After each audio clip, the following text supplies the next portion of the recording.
السلام علیکم ورحمۃ اللہ وبرکاتہ۔ کیا ہم اپنی منگیتر سے فون پر بات کر سکتے ہیں اگر وعلیکم السلام غلط باتیں نہ کریں؟ وعلیکم السلام ورحمۃ اللہ وبرکاتہ۔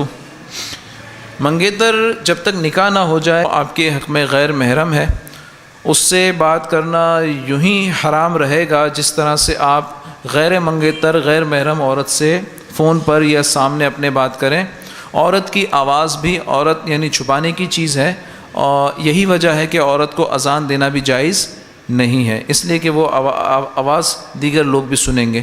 تو جب امر دینی اس کے حق میں اس کی آواز ظاہر کرنا جائز نہیں ہے، تو یہاں وہاں کی باتیں کرنا کس طور پر جائز ہو سکتا ہے؟ تو آپ اپنی منگیتر سے یا کوئی شخص اپنی منگیتر سے فون پر بات نہیں کر سکتا جب تک کہ ان کا باہمی نکاح نہ ہو جائے۔ واللہ تعالی اعلم۔